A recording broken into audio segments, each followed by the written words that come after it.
Namaste. Very warm welcome to Bharat Voice. Today we are discussing a very important book by Nithin Sridhar ji, which is titled Chatuh Shloki Manusmriti. Manusmriti has always been a target of all Western Indologists, communists, and all forces inimical to Dharma. This book of Nithin Sridhar ji expounds succinctly uh, how emphatically he dispels the systematic misconception and propaganda peddled by Western Indologists against Manusmriti, which is nothing but the Manava Dharmashastra right from the colonial period, which has not only created hatred and misperception against the Dharma Shastras among non-Hindu Westerners, but also among deracinated Hindus of India who have a colonized mindset, closed colonized mindset. So this book is an excellent source of knowledge, not only for lay beginners, but also for on Dharma and Dharma Shastras, but also for Vaidika academic scholars. Now I'll invite Nithin Sridhar ji to come and also give a brief introduction of Nithin Sridhar ji. Namaste, Nithin ji, to our program. Very thank you for gracing our platform on a discussion of your very important book, Chatuh Shloki Manusmriti. Very Thank warm you very welcome. much, Gayatri ji. Very happy to be here. Thank you for the invite. My pleasure.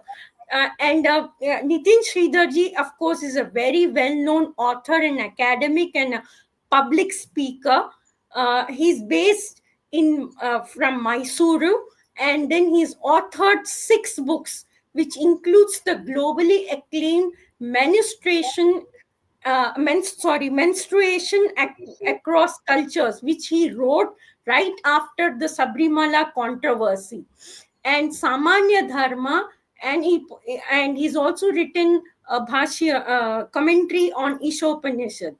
He has written a book chapter dealing with various aspects of Hindu philosophy and practice. He serves as the director of the Indica Center for Moksha Studies and also teaches courses on Indian knowledge systems like Indica courses. He also regularly contributes to various media platforms addressing topics ranging from politics, society to religion, culture, and philosophy. Very warm welcome to Nitin ji again. Nitin ji, we would like to start analyzing your book, rather letting people know about what is very important about your book, which people should know and read. And so Nitin ji divides the book in two sections. The first section speaks about the origin, transmission, and authorship of Manusmriti in the first chapter, and where he discusses whether Manusmriti, as claimed by the Western Indologists, is a patchwork or a careful construction by a single authorship belonging to a well-preserved Shastra tradition, which can be traced back to Swayambhuva Manu. And the second chapter discusses on the place and function of Dharma Sutras in Hindu worldview. And the third chapter discusses decoding Manusmriti with some pointers on Dharma Shastra traditions. And the second section of the book gives a nice detailed bhashya of the first 4 shlokas of Manusmriti with the Anubandha Chatushtayam traditions and with the Padabhashya and Vakya Bhashya. And he's quoted several of our great acharyas, starting from Adi Shankaracharya, Medhatiti, Kumarila Bhatta, Kuluka Bhatta, Bharuchi Govindacharya, and Sri Aurobindo, Vallabhacharya, Sayanacharya. And so let us please begin. Nitin ji, I would like to first like to address you to address about whether Manusmriti is a patchwork or a carefully constructed work. So, and its origin and its transmission right from Bhagwan Brahma to Swayambhuva Manu to the Bhrigu tradition, which you trace in your book. Please kindly illuminate us about it. Thank you, Gayatri ji, for taking a very systematic approach to understanding my work. I believe the very first chapter, which is about the origination, transmission, and authorship of Manusmriti, is a very important question because much of the contemporary discourse often wherein the Smriti Shastras are the discourse which is used to delegitimize Smriti Shastras have a very important segment about its validity in the sense of who is the author, how old is it, or how did it origin, is it a interpolation? I mean, there are multiple very different diverse set of arguments that is made in the contemporary engagement with Manusmriti, both from the Western Indologists as well as contemporary Indian scholars, wherein a lot of arguments starting from saying that there are more than 1,500 verses of the Manusmriti is an interpolation and is inauthentic, to saying that many chapters or many portions are later editions and such arguments. So one of these arguments is that for example, Wendy Doniger says that Manusmriti is basically a patchwork. It is somebody or a person or a committee simply sat together and they kind of decided to take all the maxims, perhaps many of the maxims that were prevalent. So what many of the Indologists call as floating verses. So kind of just picked from here and there and put together a text. So these are the different fanciful ideas we have about the origination of Manava Dharmashastra. And I have examined that in chapter 1. I have examined various views of various some of the important contemporary academic scholars from Euler to Wendy Doniger. And I believe this is a very problematic approach because one, there is a hidden agenda here, clearly to delegitimize the authenticity of the text. And we have seen such methods repeatedly employed with respect to different Hindu texts. Even, for example, Bhagavad Gita, often some scholars claim that it has many different layers, and different layers having different philosophical bearings were put together by somebody at some point in time, and such arguments are there. So it is very important to respond to that, analyze those arguments, and that is what I have tried to do in my book. And to put it in a very brief manner, I don't want to get into the details, and interested people can definitely read the book. To put it in short, much of these arguments either deliberately or it could be innocently, they ignore some very important evidences within the Hindu textual tradition. And because of this ignoring or the sidelining of these evidences and relying solely on certain speculations, the contemporary scholarship have arrived at misleading conclusions.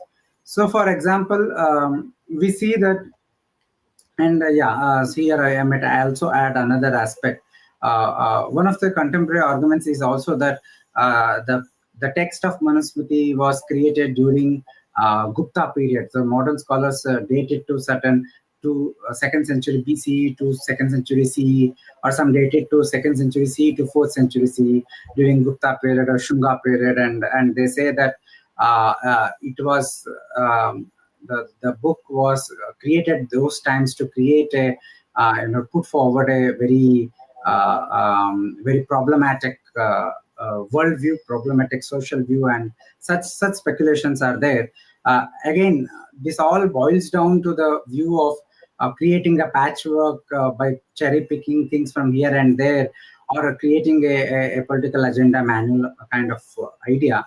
But the fact is, when you read the Manusmriti itself, you will see that the text is self-conscious in the sense that, irrespective of who is the author of the extant text means currently available text, irrespective of who is the actual author of the extant text, which the contemporary scholars date to 2nd century CE or something like that. The text is very, very aware of its own origination. It is very, very aware of its own purpose. It is very, very conscious of why it exists, what is its function. So this is a hallmark of any Shastra Grantha in Bharatiya Jnana Parampara. So we have what is called as Anubandha Chatushtaya, with which the book opens. So, and that is what my book also deals with, the Chatuh Shloki Manusmriti, the 4 verses which teaches Anubandha Chatushtaya, which is about what is the object or the subject matter dealt with the text, and who is the intended audience for the study, and what is the utility or the final goal achieved by such a study. So they are very, very clear. The text is very clear why it is doing what it is doing. And unless you understand that framework, that worldview, you cannot interpret the text. And what is also the text Manusmriti is aware of very much is its own origination. In the very first chapter, it shows about after a group of, it takes a narrative format wherein a group of sages approach Swayambhuva Manu and asking for his instruction about Dharma. Now, Swayambhuva Manu, the Hindu tradition says that he is the Swayambhuva. He is the son of Brahma, Prajapati Brahma. Now you might, if you say that the Manusmriti is only 2000 years old, so we have to ask whether Prajapati Brahma revealed it 2000 years old. So whether did Manu author the current text? So such questions come up, and then they say that no, all these are simply mythological stories. They have no value. Somebody simply cooked up these stories. Is what the contemporary scholarship say. They cooked up to give legitimacy to this work. But I find that argument is too shallow, and is not neither logical, is not careful, is not even scientific, as the contemporary scholars claim their work is very scientific. It is not so. Rather, if you carefully study the work in the first chapter, as I mentioned, when the sages approach and ask this question and Manu begins his discourse, he mentions the origination of how this happened. He says that at the very beginning, Prajapati Brahma, he revealed the entirety of knowledge regarding Dharma to Swayambhuva Manu, and then Manu composed this work, Shastra, and then he taught it to some 8 or 10 of his students, which include Bhrigu, great rishis such as Bhrigu, Pulastya, and Narada, and many others. Now, this is a very important piece of information that is recorded in the Manusmriti. How do we understand it? Fine, you cannot take it at face value, but you cannot also reject what the text itself is saying about its origination. Now, if you read other texts, such as Narada Smriti and Mahabharata, then a better picture emerges. In Narada Smriti, there is in the very opening portions, it speaks about the genesis and transmission of Manusmriti. It speaks about how the original text composed by Swayambhuva Manu was 100,000 verses. It was a huge work, which at different points of time were redacted by different rishis, into smaller works, and finally one Sumati Bhargava. Bhargava stands for somebody in the lineage of Bhrigu. So we know that this is a Bhrigu recension of the transmission of Manusmriti.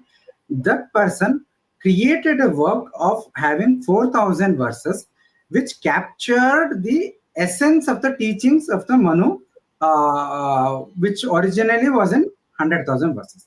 The current extant text that we have is 2,650 plus verses. So now either this text, if we take the Narada Smriti evidence seriously, and we should take it, because the evidence is, the textual evidence is not that you cannot simply accept what is convenient and reject what is inconvenient.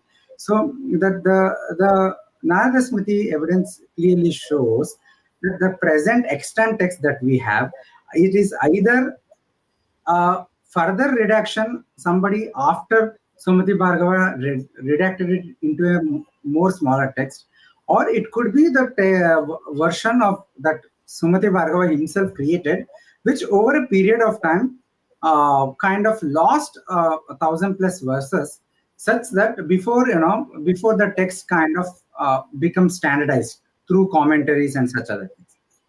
Now, both possibilities are possible, though in the book I have shown my preference to the latter position, that Sumati Bhargava may have composed it. And we have further corroborative evidences from Mahabharata also, wherein it speaks about different recensions in which the Dharmashastra was transmitted from Swayambhuva to different through different rishis. So when you take all these evidences together into consideration, we see that what we have today, the current extant text that we have today, the text itself, you can you can date it to any period, say 2nd century BC or 2nd century CE or 4th century CE, doesn't matter. But the content of it was the content, how it created, what it is, the essential teachings of the text, the Shastra which is represented, the Dharma Shastra which is represented in the text, is very, very old, and it can be can be traced back to Swayambhuva Manu, which cannot be dated. When Brahma taught Swayambhuva Manu, we don't know. We cannot say it is at this year or that year. But what is very clear is there were different schools of transmission, different recensions of transmission, which went very, very back, which cannot be dated. And so this is an undeniable fact. So the Shastra, which is reflected in the extant text of Manusmriti, is itself very, very old and well preserved. And that is why the first chapter of Manusmriti mentions this about its own origination, to show that it is not a haphazardly put together text. It is not something bringing together of floating verses, or it is not that one chapter was written in 5th century BCE and another chapter, was added in 2nd century BCE, and yet another chapters were added in 2nd century CE. It's not such kind of layered by layered addition and put together of a text, nor is it like a bringing together of floating verses, but it is a carefully created text having a unitary authorship. So the extant text could have been put up by Sumati Bhargava or somebody else or a group of committee, it doesn't matter. But it is a carefully constructed text, an authentic text. So there is this origination or its dating, etc., cannot be grounds to reject its validity, to delegitimize it, or to put some political and other motives into the text. So we have to understand the function or the purpose of the Dharma Shastra is to teach Dharma, which is eternal, is to teach Dharma, which is adrishta, beyond the grasp of our mind and the senses. And that is the primary purpose of a Dharma Shastra.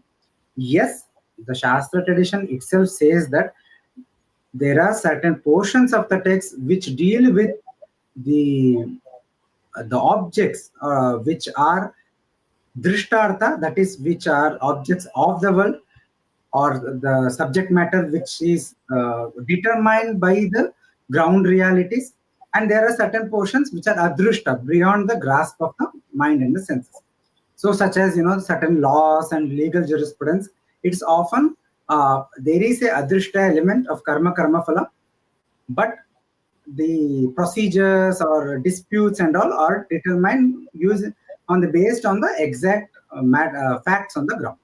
So this nuance is already there in the tradition. And the Dharmashastrakaras always create new works whenever they're writing any work, or either as a commentary or as a tika or independent or whatever it is. They also try to address the issues on the ground in their times. That is also true.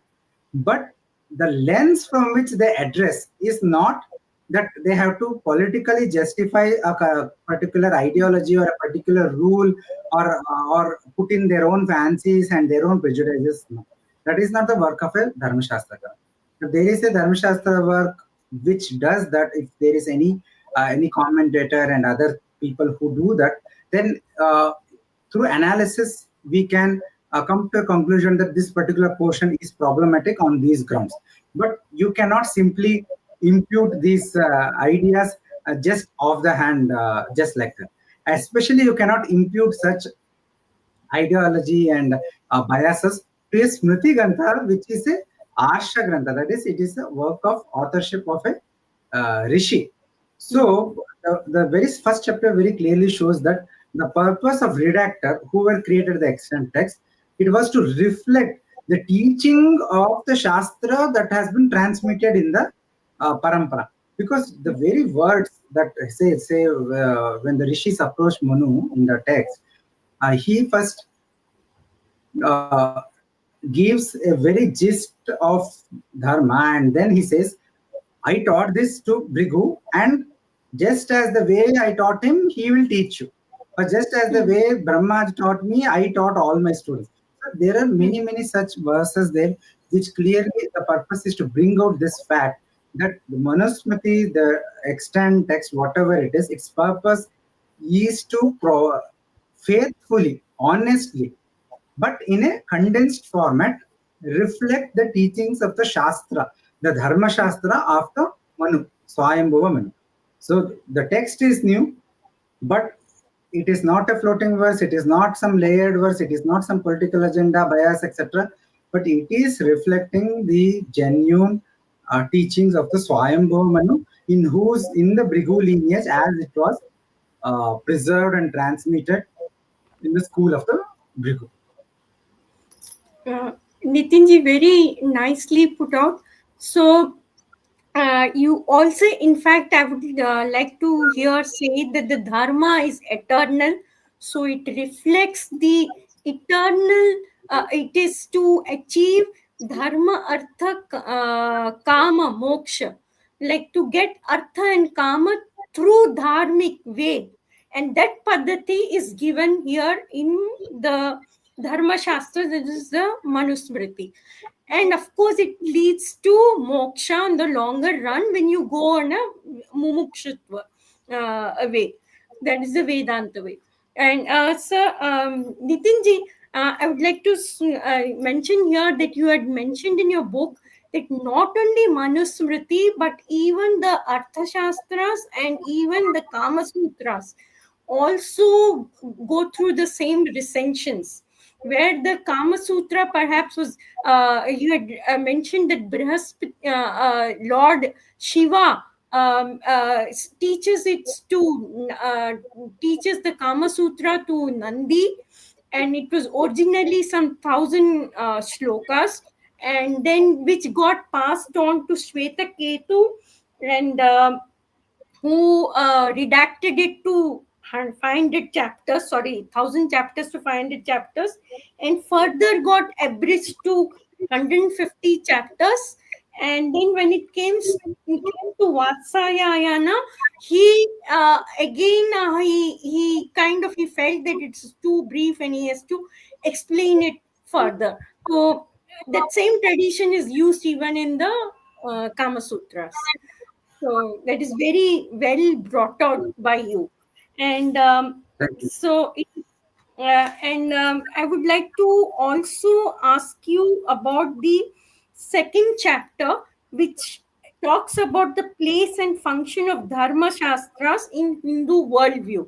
Because this always this one, what is Dharma, and two, Dharma Shastras. Dharma Shastras, you have Smritis, Shrutis, Itihasa, and Purana. So, what is the function of Dharma Shastras? That is Smritis and Shrutis. And whether there is a trend nowadays to say, oh, this wherever the Dharma Shastra or the Smriti expound some kind of inconvenient portion which is not which cannot be sort of which doesn't relate to today's socio-political situation, to completely debunk it as extrapolation, or God knows what some evil Brahmana has done, some put in some evil thoughts or whatever it is to suppress and oppress people. So kindly elaborate on that and the pramanas of knowledge, the Hindu epistemology, ontology, epistemology, knowledge system. I think it's a very, very broad question with many dimensions, and I think again it would be good to read the book for a more detailed understanding. But to put it in a very brief manner, I think there is a lot of misunderstanding what a Smriti work is or what a Dharma Shastra work is. And we have all kinds of ideas, such as some believe that Smritis are like constitution work, the books of law, which are books of positive law, like one Smriti was there in one kingdom and another in another kingdom, so it must have been implemented as the law of the land, such kind of things. And on the other extreme, there are ideas such as these Smritis were like a Bible, which was hegemonically implemented by institutions such as a church. The Hindu equivalent of church. I don't know what that is because we don't have such things. And on the other extreme, the same arguments is used in the reverse format to say that look, we don't have any evidence for Manusmriti or any other Smritis ever being hegemonically or institutionally implemented either by the state as a positive law of the land, positive law, or as a church-like institutions on the society. Therefore, these Smritis were never relevant. They were simply some works created as a hobby by some scholars perhaps who lived in silos. So they have both sides of the argument kind of uses the same ideas about what is Smriti and what a Dharma Shastra is. But as we mentioned in the beginning, that Manusmriti is more popularly called as Manava Dharmashastra. So Manava is Manu, that which belongs to Manu or as can be traced back to Manu. So, but the key word here is Dharmashastra. What is Dharmashastra? Shastra is a systematic presentation of a subject matter, right? Any subject matter. It could be, it could be even, for example, physics is a systematic presentation of subject matter. So a textbook of physics will be a shastra related to that physics. Similarly, here Dharma Shastra is a scientific treatise, is a technical treatise. It is a systematic presentation of the subject matter of dharma. Therefore, it is called as Dharma Shastra. So this should itself clarify the very primary function of a Smriti Shastra or any other Dharma Shastra. Now, Dharma Shastra word can be used in a very technical sense to purely to refer to Smritis, in the sense that Smritis are the one which very systematically gives this presentation. Smritis and the allied works like commentaries on the Smritis and other independent Nibandhas and etc. But in a broader sense, Dharmashastra could be, if you're taking in a broader definition, of course, the whole thing also come, Itihasa, Puranas, everything comes. But at the heart is definitely the Shruti, the Veda itself, because the Manu himself says that Vedo Akhila Dharma Moolam. So the Akhila Veda, the infinite Veda, is at the Mula, the very foundation of Dharma. After this Shruti comes the Smriti. The after is only in the sense that while a Shruti is directly perceived by a rishi who has enough tapasya in the deep meditation or otherwise, irrespective of the mechanism, it is something that is a kind of revealed to a rishi. So, for the lack of better word, it is a mantra drashta. Rishis are called mantra drashta. So, that is what Shruti is. But when this knowledge, which was directly perceived by the rishis, later the same rishis recall them, or the rishis who studied, who were able to perceive Veda in their entirety, later recalled them, and for the purpose of systematizing it and reordered them and simplified them into a work of systematic representation, systematic teaching of the essential teachings of Dharma as given in the Shruti, that became Smriti. They are called Smriti for this reason, because Smriti means memory. So they are recalling. So what was directly experienced, directly realized is Shruti, and when that realized knowledge is later recalled and systematically ordered and presented into a teachable text or a textbook, that is a Smriti. So Smriti Shastras are in essence a textbooks of Dharma. In technical language, they are Pramana Shastras. That is, Pramana Shastra means a valid source of knowledge. Here, the subject matter is Dharma. Now, in Hindu epistemology, we accept largely around 6 types of Pramanas, 6 independent sources of Pramana. Not all schools accept all of them. Nyaya accepts only 4 of them, and like that. Pravakara Mimamsa accepts only 5 of them. But in the Vedanta, the Advaita Vedanta and the Kumarila Bhatta Mimamsa, they accept all the 6 of them, which are, Pratyaksha, Anumana, Upamana, Anupalabdhi, and Arthapatti, and Shabda. So we won't, for the lack of time, I won't go into defining what all these are. But basically, Pratyaksha is about direct perception, and the Anumana is inference, logical inference, and Shabda is the verbal testimony of a trustworthy person, Apta Vachana, and that the trustworthy authority, you could say. It could be a person, it could be a Shastra, it could be a text, it could be a person, but a trustworthy source. So Smriti is also, the Shruti, Smriti, etc. all fall into that category only. The difference is Shruti is an independent Pramana, but Smriti being a recollection of the teachings of the Shruti, it is dependent upon the Shruti. So all this great, great controversy or great thing they make out of, oh, Shruti versus Smriti, we accept only Shruti, we don't accept Smriti, it is inferior and all. They don't realize that the way they're interpreting is not the way the Shastriya conception of this methodology of interpretation is. Yes, if we have to, if there are instances wherein there is a real, again, it all depends upon context and there are a lot of nuances here. But if there is a real contradiction on a specific matter in the specific point of the matter between Shruti and Smriti, then it is said that you go with the Shruti, whatever it says. But this does not invalidate what the Smriti is saying. Why?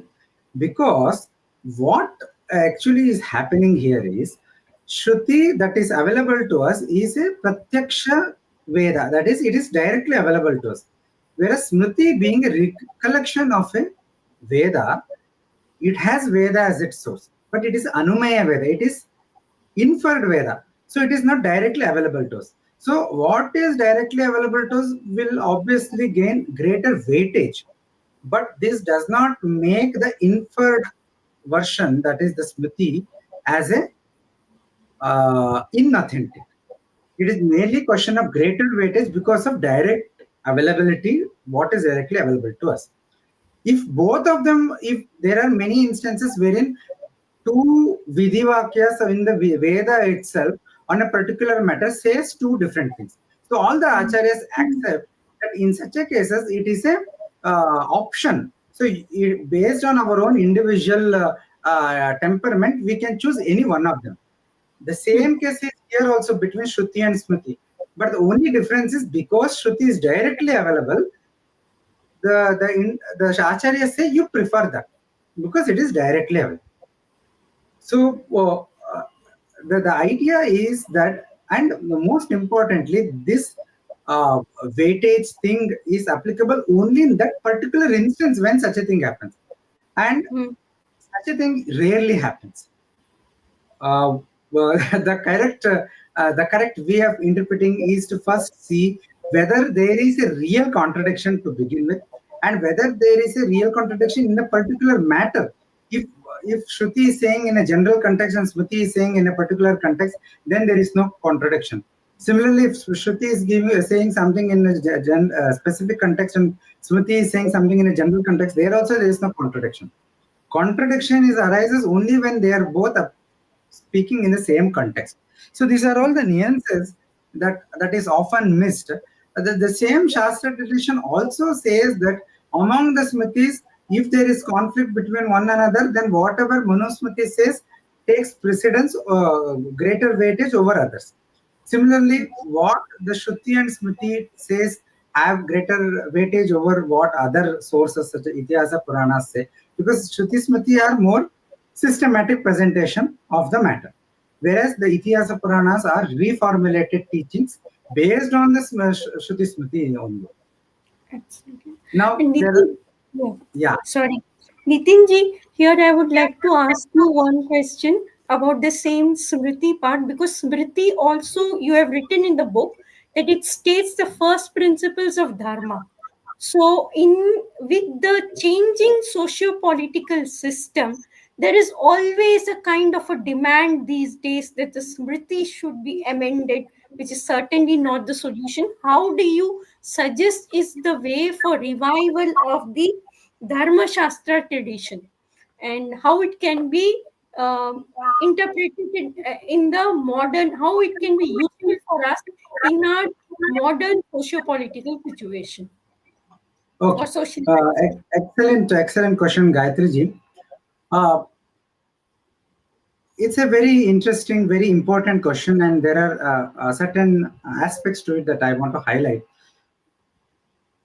I think the very first idea we have to keep aside from our mind is the notion that the Smriti Shastras have become outdated with the passage of time. Socio-political situations changes each year, each month, each day. Are we living the same life that our parents lived? We are not even living the same life that we lived when we were young, right? So when I was in high school, we did not even have a mobile. The internet was also not there. But my kid now growing up, she knows about mobile, she knows about internet, even though she's just 5 years old. This situation, this is just one example. The socio-political conditions, the cultural conditions, they're always changing. If we have to write a new Smriti for every changing condition, then we have to bring every year at least, if not every month, a new text. The government should put a permanent commission, and every year they will bring out a report. Smriti for 2025, Smriti for 2026. Right? We are not doing that. We have to understand Why the Smriti is a Dharma Shastra? Why it is a Shastra? Why it is a Vidyasthanas? In the Mahabharata and other places, we have the notion of Chaturvida Vidyasthanas or Ashtadasha Vidyasthanas. Chaturdasha means 14, Ashtadasha means 18. So these are in Hindu consumption, of ordering or bifurcating of different areas of knowledge, different subjects of study. Dharma Shastra is one subject. If it is changing such, if it is a work which is to be done to reflect upon only the changes and to write something to justify those changes, then that is not a smriti at all. That is not a, see, you can say everything is a smriti in the sense that everything is a human work of authored by a human. There is that kind of dimension to smriti also. Right? Shruti is revealed and Smriti is authored by a human. But that is not the dimension that we are speaking. We are speaking about Smriti in the sense of Dharma Shastra as a Arshyagram. So Dharma is eternal. The reason we are able to contextualize the Dharma into various Desha Kala, time, space, context, and every other kind of conditions is because it is eternal. If something is not eternal, then you cannot apply it to various contexts. Right? Only idea, only principle, only framework that you can apply across the board and not just as a homogeneous principle. There are certain principles which are homogeneous, but as a tailor-made principle, that is only possible when the core is eternal. And dharma is that core which is eternal. What is dharma? Dharma is abhyudaya nishreyasa siddhi, that which leads an individual to overall well-being. Abhyudaya is happiness in this world, attainment of swarga after the death of the body, attainment of better life when you take rebirth, that which leads to nishreyasa is that which leads to moksha by giving you purification of the mind, chitta shuddhi. So that is what dharma is. And all this punya, papa, swarga, naraka, all this you cannot verify it using any kind of worldly methods. You cannot see it, you cannot hear it, you cannot use any laboratory equipments to see whether swarga is there. The Veda, the Smritis, the Shruti Smriti Parampara, the Shastra Parampara, the Shabda Pramana is the only source of our knowledge. So this is very important to understand where we are going about this. So dharma is eternal, therefore we can contextually represent it. So when I say dharma is eternal, a good example is it the case that ahimsa or satya, when Harishchandra spoke satya, we have all throughout our years, many centuries, upheld him as a great ancestors, Satyavadi Harishchandra. Many movies have been made. Is it today because today speaking falsehood is convenient, it is helpful to us gain, for example, success in our career or any other, get out of difficult situations? Does it make falsehood as a default dharma? There may be situations where falsehood would be considered as a dharma in the sense that it is like in that particular situation, it is the right course of action. There may be instances, but we know that famous examples about Ashwattama Hatakunjaraha from this Mahabharata, right? But even there, Yudhishthira had to bear the result, right? So the point is that does not make falsehood as a default state of dharma.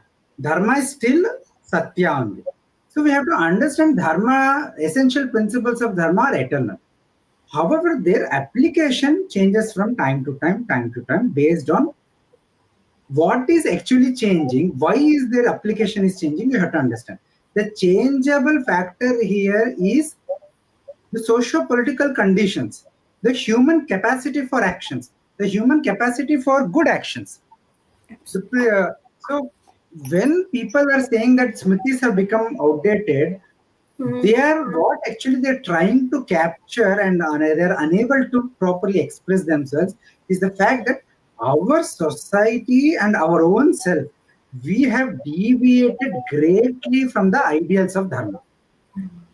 And this is something that that was lamented by even the great Swami Vidyaranya, the instigator, the brains behind the Vijayanagara Empire. In his Parashara Madhava, in his comment on the Parashara Smriti, and he responds to that. He asked the question, oh, we don't see the Shastriya ideals that are mentioned in our Dharmashastra in the same manner practiced on the ground. We don't see that. We see lot of deviations, lot of the ideal type of a Brahmana, for example, is not on the ground. Ideal type of Kshatriya is not on the ground. So then does it mean we should simply give up on Dharma completely? Is there no meaning to the whole thing? Because that is a question many people have even today. Then he answers, no, that is not a correct approach, because as Bhagwan Krishna also says in Gita that even little bit of practice of Dharma gives us great benefit. It keeps us away from great evil. So you cannot give it. So what young you have to, you don't need to even be develop anxiety and depression or a fear about the fact that we are unable to practice Dharma 100%.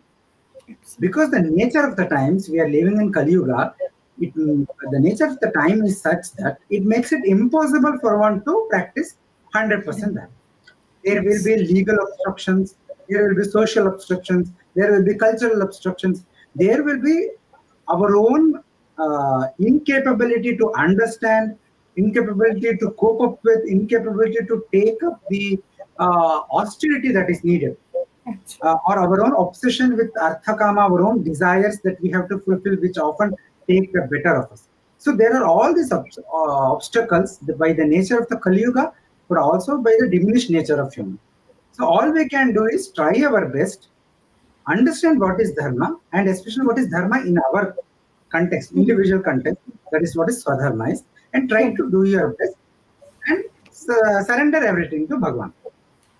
So Absolutely. this is at the gist. The society has deviated from the ideals of Dharma. It is not that the texts which uphold the ideals of Dharma have become outdated. Absolutely. And I have already explained that even the Smriti Shastras have certain drishtartha elements, the on the ground elements, which have to be understood. Their essence behind them has to be understood, and then we can recontextualize them to our time. So what we need, and I think again, people think that magically creating a Smriti will change everything, but what can actually want is a modern text of guidance on Dharma. So Yes. for that, we need to revive Dharma Shastra tradition. We can Absolutely. create newer texts of Dharma Shastra, and that have been done for the last many thousand years. Up till some 100 years back, it was being done again and again as Nibandhas, as independent texts, as this and that. We have always had newer works. That is the work of the Acharyas of the Dharma Shastra tradition. Post colonialism, that has stopped. We had great acharyas who have been teaching dharma even today. Yeah, the acharyas of great pitams such as Shringeri Shankaracharyas, Kanchi Shankaracharyas, or Puri Shankaracharyas, or great masters such as Swami Akhandananda Saraswati, Swami Karapatri Swami. There are many such acharyas, many such vidwans who have been there for a long time, and even today they are there. If you want any guidance for how to lead a life, you approach to them. And just gave example from Advaita Sampradaya. We have similar acharyas in other sampradayas also.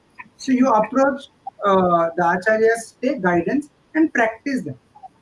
Everybody does not need to read everything in the world. They don't need, everybody does not, not I'm bringing another argument that they say that people have Gita at home, but they don't have Manusmriti at home, therefore Manusmriti is not relevant. This is not correct. The fact is, Bhagavad Gita was not in the people's home even 100 to 150 years back. Hmm. Swami Chenmayananda and others did Bhagavad Gita Hmm. Yagya to popularize Gita among people. So it is a Hmm. result of such movements that today we have Gita at home. Previously, Hmm. that was also not there 200 years back. But that Hmm. does not mean that Gita was irrelevant 200 years back. It was relevant then also. Absolutely. So we have to understand that everybody need not read everything. Everybody, there is no need. What is needed is everybody has to understand their own Swadharma. And Yes. the way understood can be many things. Reading the text such as Ramayana, Mahabharata could be a solution for one person. Going to Hmm. it, your own Sampradaya Guru is another solution. But we have Hmm. to all have to develop Dharma Buddhi. And yes, we need to revive Dharma Shastra tradition so that the teachings of the Dharma Shastra and the Smriti Shastras can be distilled, and Hmm. in essence can be used to recontextualize them to and address contemporary questions. So here it is again very important. There are some people who say that I am bringing out the new Smriti for today. I'm bringing out new work, and many say the Constitution itself is a Smriti. All they are doing is you cannot write a Dharma Shastra work. You cannot call your work as a work of on Dharma unless you anchor them in the dharmic worldview, unless you anchor them in the epistemological basis, the Pramana Shastras, Shruti, Smriti, Itihasa, Purana. You cannot say that I will discard the entirety of Smriti Shastras, or I'll cherry pick what is convenient to my contemporary ideology. Our contemporary worldview is led by Enlightenment ideals. Hmm. The fraternity, liberalism, and all those ideals. Hmm. These are imported ideals, Hmm. and you cannot cherry pick certain things from the Shastra which are in sync with these ideals, all the while ignoring everything else, and then call your work as a work of Dharma. Then you cannot say that, oh, this is the Dharma text for 21st century. That is not. You cannot call Constitution as a Dharma Shastra work, because Constitution is a secular work. It recognizes secular state. It is Hmm. not grounded on the Dharma Shastra worldview. It does not accept Shruti, Smriti, etc. as the pramanas for any of its laws. There may be elements which align with the Dharmika worldview, but there are also elements which do not align. So it cannot be, and a Dharma Shastra has to recognize Achara, Vyavahara, and Prayashita, all of them, even when Yes. dealing with only Vyavahara. But Constitution does not do all those things. So Absolutely. we have to understand that when I say that newer text of Dharma has to be created, the attempt is to align with the Dharmic worldview, use the Dharmic frameworks, and stay true to the eternal teachings of Dharma in the Shastra Parampara. And to my best ability, I have done a very humble beginning with this book in English language, the Chatuh Shloki Manusmriti. I cannot say that I have fully succeeded, and it is not, it only touches upon this. But I believe that this book was very necessary because it provides a gateway to that opens up and helps one to authentically engage with the Dharma Shastra, the Smriti Shastras, and hope many more works will come from different people, authentic people, great knowledgeable people who will build upon this work and revive Dharma Shastra tradition.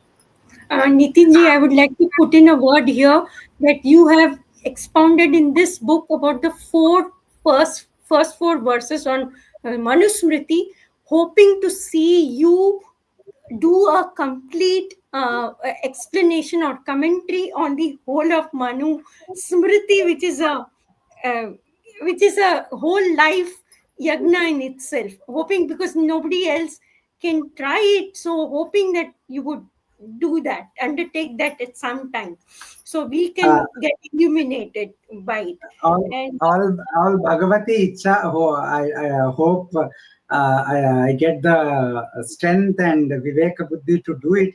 In fact, I might share here that late daughter Vivek Debraj also expressed this desire and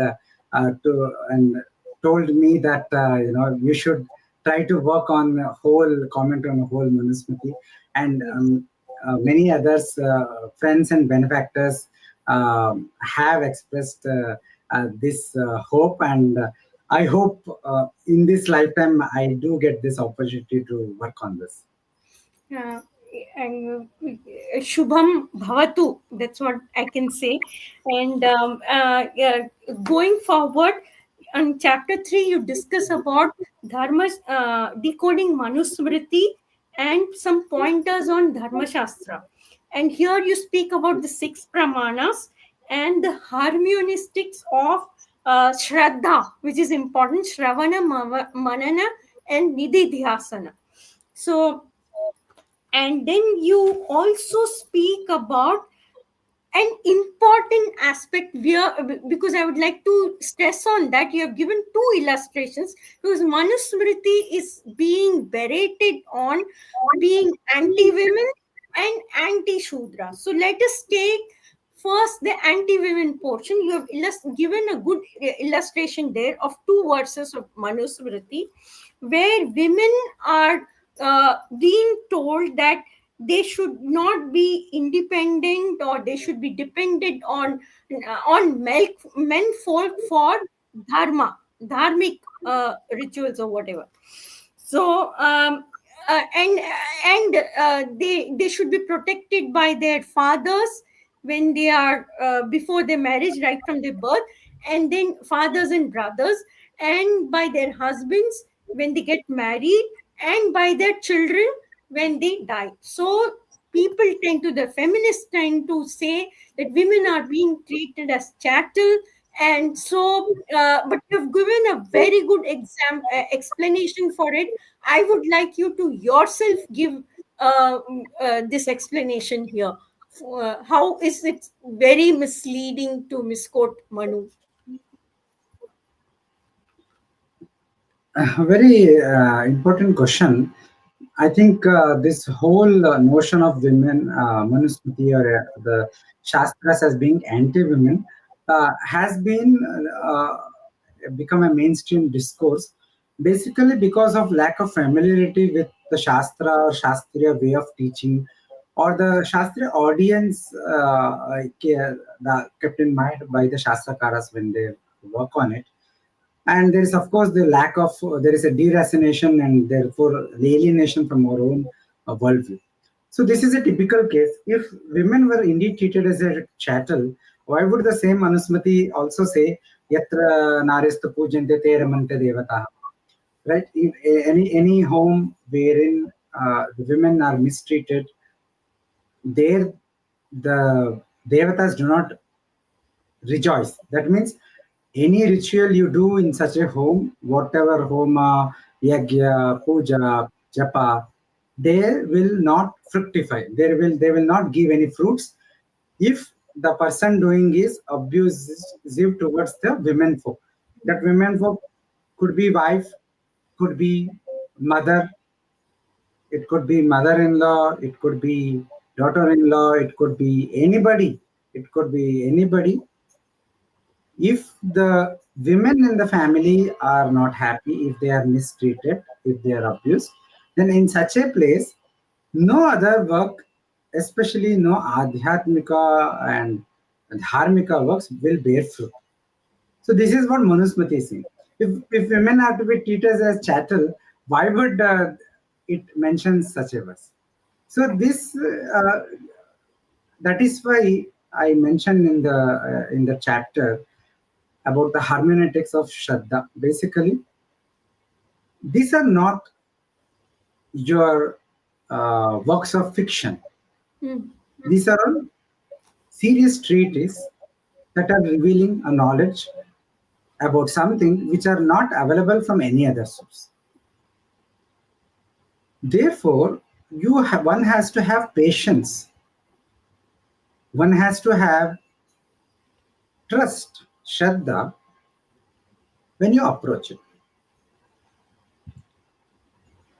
Having Shraddha does not mean blind faith. It does not mean you cannot have questions, or you have to take everything at face value. No. Having Shraddha does not mean you stop using your brain. The Manusmriti itself says that the way to understand the text is properly employing mimamsa, properly employing investigation, logic in a proper way. Because logic is a two-edged sword. If your starting premise is that this text is a great villain, then of course you will only find villainity everywhere in the text.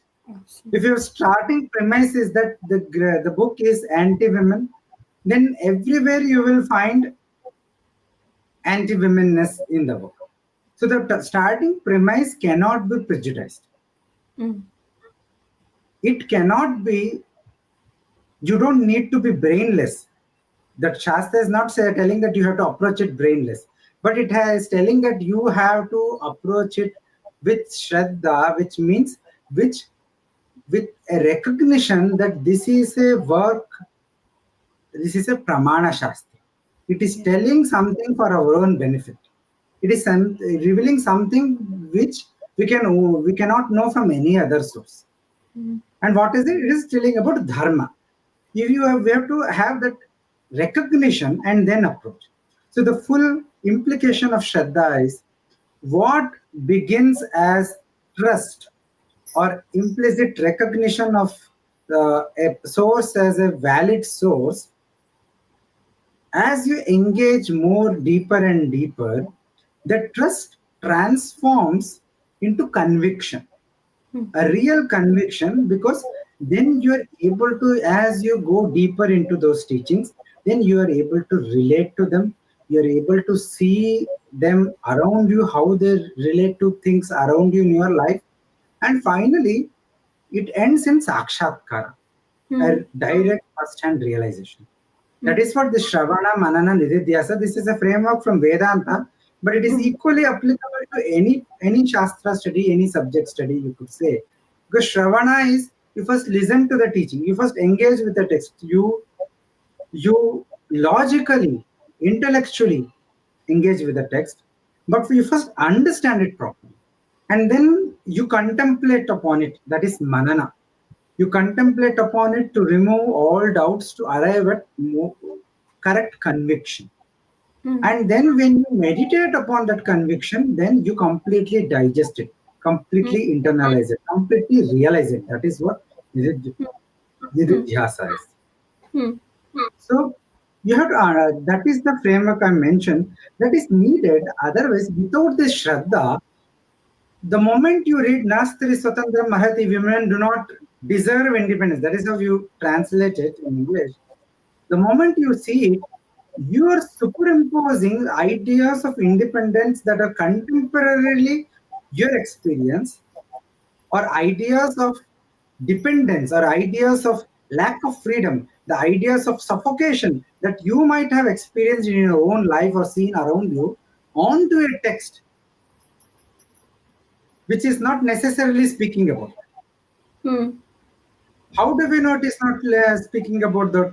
Because in the very first line it says, Pita tu rakshati kaumari, father has to protect the daughter, the husband protects the wife, the son has to protect the aged mother. Now, if you once remove the preconceived bias and take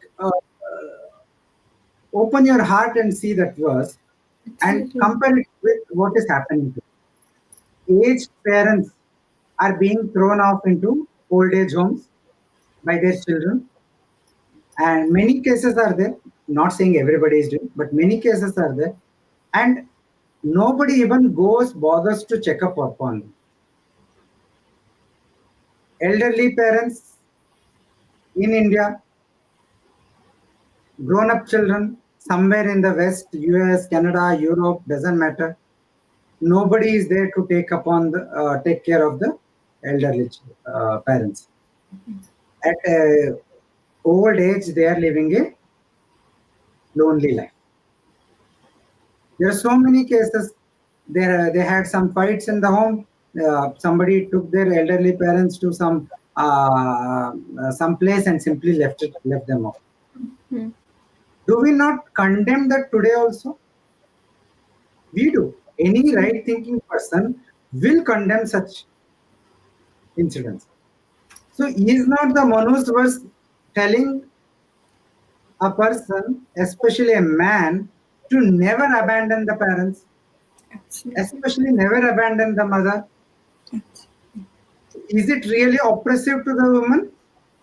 Is it creating suffocating environment to the old mother? Hmm. Right? It's not. Hmm. Take another case. As parents, do we not feel protective of our young children? Absolutely. Do we not do we not want to save our children, say, from dog bites? In India, Hmm. currently it is one of the issues that is uh, being discussed. There Hmm. are a lot of cases of dog bites, pack of dogs attacking small children. So many cases are happening. Hmm. Should not Absolutely. parents protect their children, boy or girl? Should they not protect them? Or Absolutely. should they not teach their children? Why should parents send their children to school? Let Hmm. us not educate them. Because education is also a form of protection. Why are we Absolutely. educating our kids? Why are we sending them to various things? So that they learn in life, they become independent in life. Independent means autonomous. They become self-reliant in their life. Once putting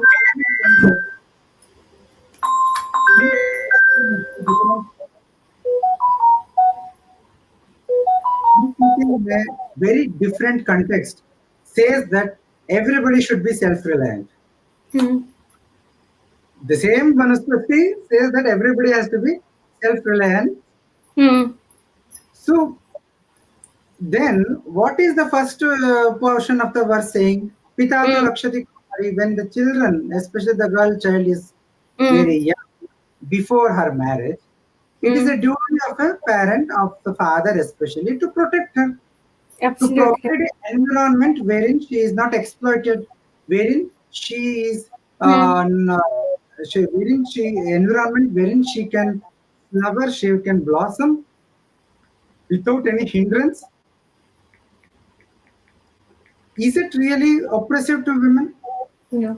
Is it really taking their independence? What is this Nastri Swatantram Arhati here? Hmm. All the commentators say the Swatantra here refers to the state of unprotectedness, or a state of wherein she is left to fend for herself, is a Absolutely. state of desperation.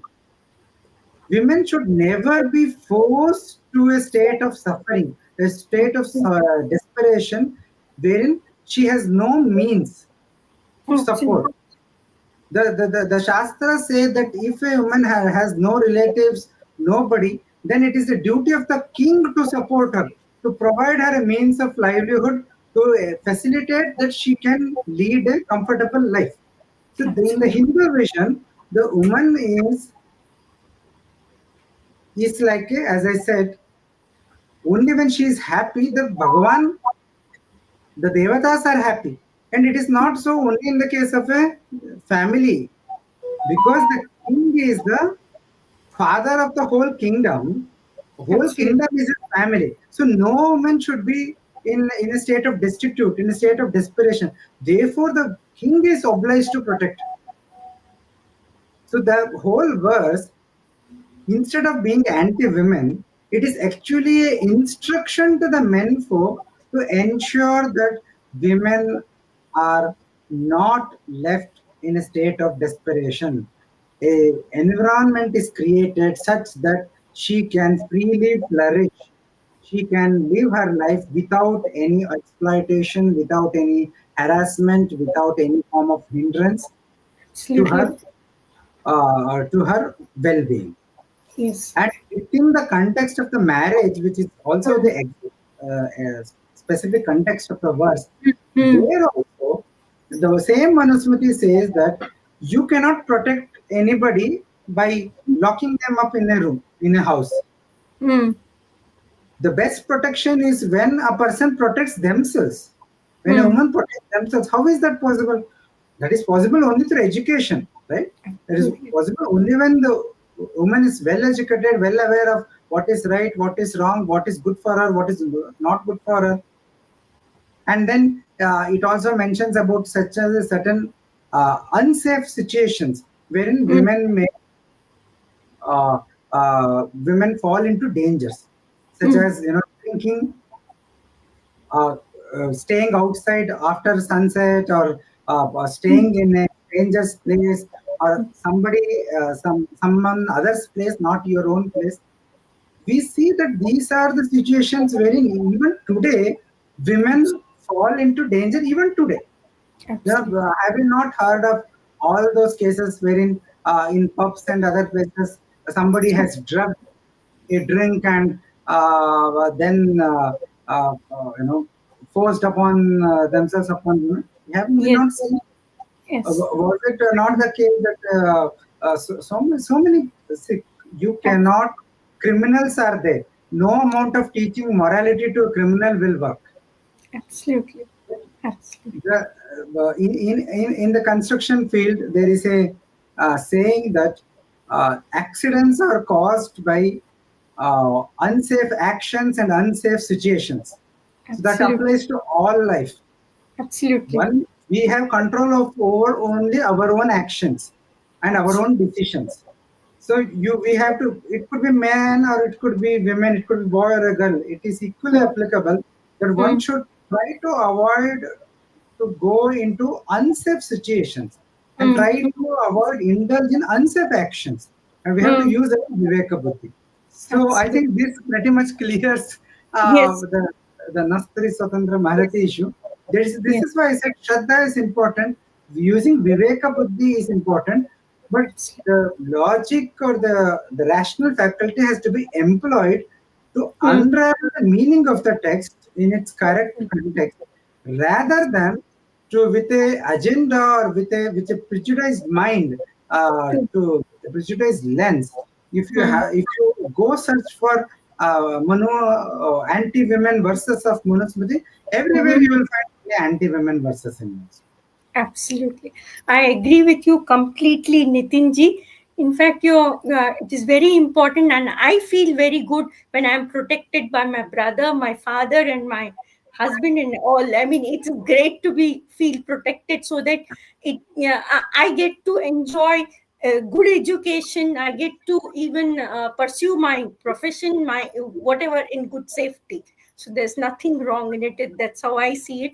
And Nitinji, in your book, you had specifically written that the text, when it says that it is women are dependent on women, it refers to the dharma part and not to the artha and kama part. And dharma part also, you had taken up this thing. I think when you were explaining verse 2 where adhikari is discussed, where adhikari is discussed, sorry, and in verse 1 of the section 2 where adhikari is discussed, whether women and shudras have adhikari to smriti, to teaching of smritis and shrutis in a very shastric manner. So you uh, and whether women can perform the yagna as it is allowed for men. Like for example, for women, you had suggested there is the method of dharma is through devotion, bhakti, and service. And for men, they come under the varna ashrama dharma, where the varna dictates what rituals they should be performing. So, and the karma they should be performing. So can we sort of club these two here? Because we could be covering here your verse one of Adhikari, where you talk about Adhikari and women Adhikari for Shastras, and even the Shudras. I mean, both. Uh, so it can be covered. Yes, this is another very important aspect. We have all these ideas. For example, today there is often a debate: who can study Veda, who cannot study Veda, who can perform yajna, who cannot perform yajna, or whether women or Shudras, whether they're excluded from dharma. If they're excluded from these particular things, then what is the meaning of being Hindu? So these are all very politically loaded discussion and topics today. I want to keep the political aspects completely aside, because as a student of the Shastra, my interest is in unraveling the teachings of the Shastra, not to get into the political part. Um, but this is a very important question, and I want to begin my response by highlighting a very important aspect. Dharma excludes nobody. Yes. Everybody is included in dharma.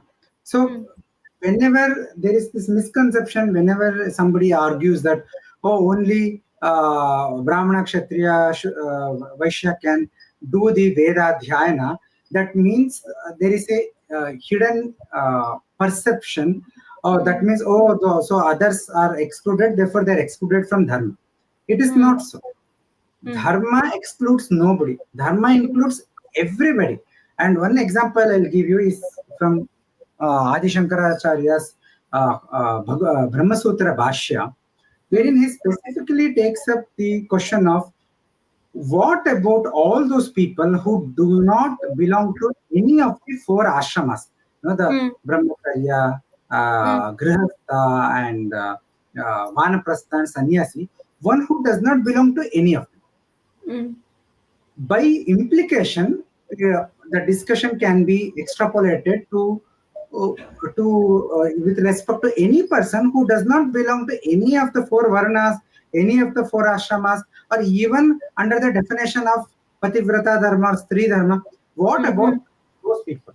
Are they excluded from dharma? Are they excluded from moksha? Do they not have a path to attain moksha? That because moksha in Hindu idea is the ultimate dharma, it is the ultimate goal of life.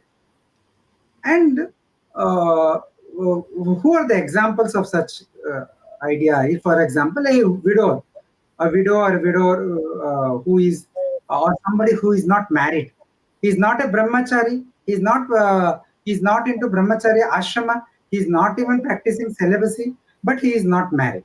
It could be she also, he or she, whoever it is.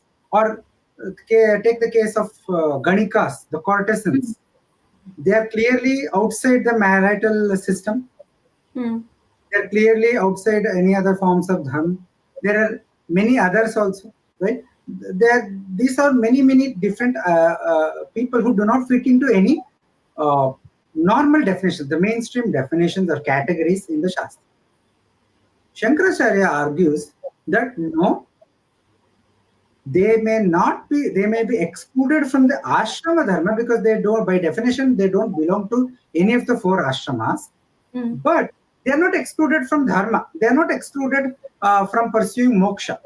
And the evidence, the pramana he cites to argue his position is Manusmriti. He quotes from Manusmriti which says that whether there is one verse in Manusmriti which says that whether one is able to perform any other dharma or not, any other ashrama dharma, any other form of dharma mentioned in the Dharmashastras or not, doesn't matter. Japa is something which he has to do. Japa is something which everybody can do. So this is how Bhagavad Padacharya argues. He says this japa is one such means. There are many means, many special methods. And Hmm. japa is one such special method which anybody and everybody can practice. Hmm. Likewise, bhakti is there. Manusmriti itself at another place speaks about tapasya, etc., as Hmm. methods to pursue moksha. So, and in Manusmriti again we have ahimsa satyamasteyam shaucham indriya nigram yesham Hmm. samasika dharma. So, ahimsa satya aste, these are all dharmic principles that are samana, samanya dharma. They have to be Hmm. practiced by everybody. They are applicable to everybody. So what this means is nobody is excluded from dharma. We have to keep aside that idea. And we know that from the very four verses, very opening four verses of Manusmriti, wherein the rishis, when they approach Hmm. the great Manu, they Hmm. ask, please teach us about dharma, Hmm. please teach us about dharma as applicable to all the four varnas, Yes. as well as for those who do not belong to any of those varnas, that is, who do not belong to any, who cannot be classified into any of those definitions of the four varnas. So that means entire society is included. If Yes. Manusmriti wanted to discriminate and exclude somebody from the whole conception of Varna, why Hmm. would in the very opening verses it explicitly includes everybody, not just those of the four Varnas, but also everybody else? So Absolutely. have we have to give some thought to this before Yeah. jumping to conclusions. So, coming back to your question, the idea is you have to understand. Again, I'll let me answer this also, which I've dealt in the later part of my book about in the Hmm. appendix section on what Varna is. Nice. Varna is again a very controversial topic, very difficult topic. It is difficult to communicate because there are a lot of ideas, lot of preconceived notions. And the moment you say Varna, and different people will see it differently. I'm Hmm. not speaking about caste. I'm not speaking about contemporary how things are there, or reservation, or whatever it is, or the contemporary political or social oppression of Hmm. discrimination of or some community by some other community. I'm not speaking about anything. But shastrically, what is a varna? In the Hmm. Brihadaranyaka Upanishad, we get an idea about Varna as a ritual state. What is Hmm. this ritual state? Means Varna as a designation which indicate what form of swadharma or what Hmm. form of ritual life Hmm. is suitable for one, is Hmm. able to take one to that abhyudaya nishreyasa, to that Yeah. moksha. Hmm. And as I said, there is no one size which fits everybody. Hmm. We are not an Abrahamic religion wherein only one path is for everybody. Hmm. Our view is every person is different. They have their different arc of their life journey through many lives. They have different spiritual maturity. They have different dharmic maturity. They have different strength of mind. They have different temperaments. They have different life conditions, life situations. Everything is taken into consideration, and certain broad categories, broad ideas are given. And one of those ideas is one. So what does it say? It is a ritual state. It's a designation which indicates what kind of ritual life or what kind of ritual action is suitable for a person. Here, suitability means the method by which one is able to attain overall well-being. It is not about excluding this person or that person. It is merely about indicating what method is suitable for a person. So Absolutely. now, for a Brahmana, certain forms of this lifestyle is given. Say Adhyayana, Adhyapana, Yajana, Yajana, Hmm. doing the Veda Adhyayana, teaching the Veda, doing the Yajna for oneself, doing teaching, officiating the Yajna for others, taking dana, giving dana, doing the everyday Sandhya Vandana, all these things are.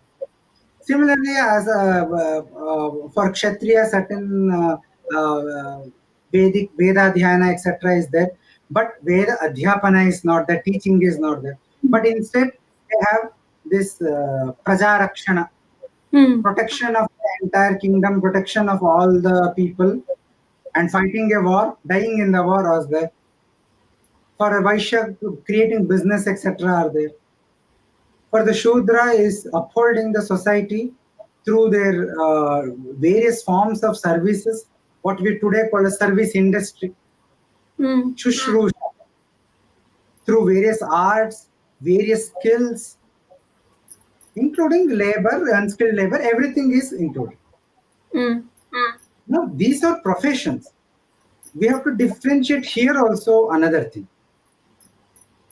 Shushrusha is for the purpose of dharma, whereas other professions are there for the purpose of livelihood.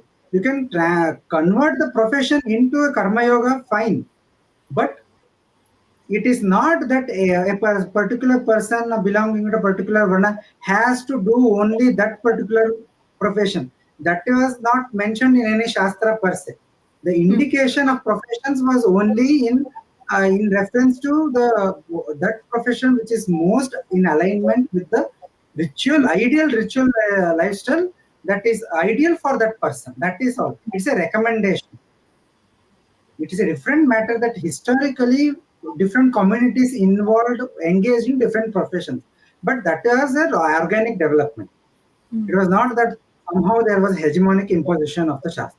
Shastra concern is ritualistic. Mm. Somebody is given a Sandhya Vandana like Dvijas, they are given a Gayatri mantra that only they have to be chanted. And Veda Dhyana.